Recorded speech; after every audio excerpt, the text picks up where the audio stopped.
I got to cut this short because we've got to get to our good friend, Olympic champion, Olympic gold medalist, and host of Stay in Your Lane, Bernard Hollywood Williams. How you doing, Bernard? I'm doing good. How you doing? Doing fantastic, man. We're getting ready for this big date on February 28th with Combat Sports Pro Wrestling, where I'm going to be entering into the ring with my producer, Collin the Beast Bestor.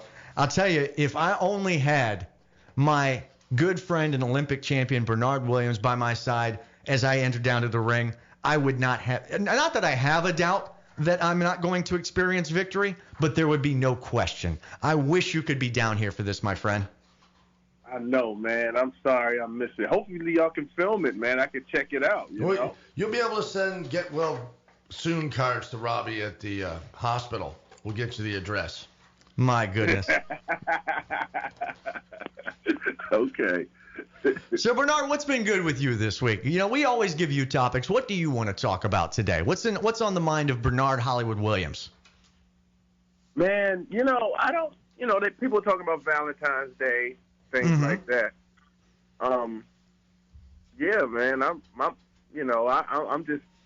just ready to just love every day, but got to find something different. So.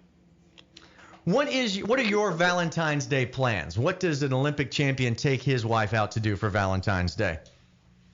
Man, that's crazy. Well, once we both are off of work, a good time would be to see a comedy show. Other than that, man, just treat my wife better than life. Rub her feet, cook a nice meal, candlelight, a little bit of birthday cake and everything, because her birthday is today and then Valentine's tomorrow. So I got to give her some love for 48 hours, That explains why he's been working overtime. Guys had to buy 2 gifts this week. Yes, exactly. All right, so let's get to a quick stay in your lane topic. As we know, across the country, medical marijuana laws have been softening in a large number of states. Things have been opening up a little bit more. Some states have opened up more than others. Some states have been actually opening things up to more of a recreational use in addition to just medical marijuana. Probably the one of the states that has had the most open laws, similar to the states in the Pacific Northwest and California, has been the state of Colorado. So now the University of Colorado is offering a degree in marijuana.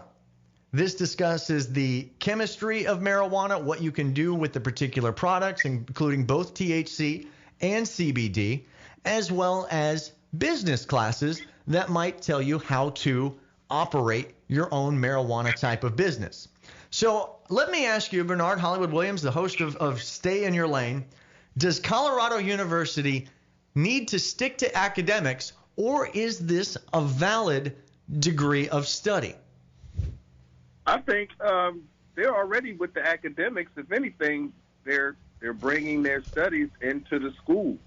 And if they have jobs that they can actually get at these dispensaries and other places, why not?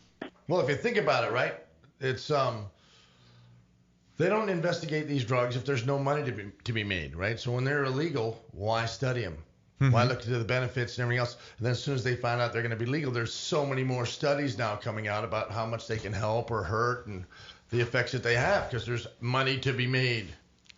Do you remember? Yeah, Go ahead, Bernard. I think they're staying in their lane. This is what they do normally in Colorado, and it's legal there.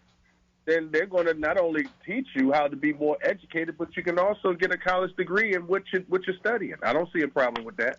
Do you remember when you were a Florida Gator, when you were in Gainesville, you would always hear the urban legends, and nobody have ever heard anybody confirm this, that there were marijuana studies that were happening at the University of Florida. And I do remember if you drive around campus, there was one building, and they all had their little signs that show what that building is. Do you remember the building that had the name the Weed Science Building? No, you know what? It wasn't. Yeah, I remember that building. You remember that building, and everyone thought that was the building that they must be doing the marijuana studies in. And I had to look into this. That's not the building they were doing the marijuana studies in. The guy's last name happened to be Weed, who donated the building. It was a science building. He donated the building, hence you have the Weed Science Building. I wonder if they're actually studying really really studying weed now that it's more, you know. Well, I think Colorado is probably in the front of this trend, and Colorado has certainly made the marijuana industry big business. Many people have been traveling and moving to Colorado so they can be a part of this industry. I agree, Bernard. They are, in fact, staying in their lane, and this is an appropriate degree of study as they have made this a reputable business in a way. What are they doing up there in Maryland? Oh, well, I know one thing. You go to D.C., and you can get it for free, but as soon as you cross the line, you're going to jail, buddy. You can clearly tell they're smoking something in D.C. Yeah, but it's only 20 to 30 minutes away. You can go and get it for legally, and then as soon as you cross that line, man, you are going to jail. You just go out to D.C., you have a hazy afternoon, you walk around the monuments, then you just get on the train and you head back home. Empty pockets, right? Monuments look so cool, man. And then you go eat a bunch of cookies. Bernard, we appreciate you being a part of the show. We got to cut things short. We're coming up against it, but always appreciate you calling in. We'll be back tomorrow. For Robbie, Collin, and Hemo, this has been The Morning Show on the Ticket Sports Network.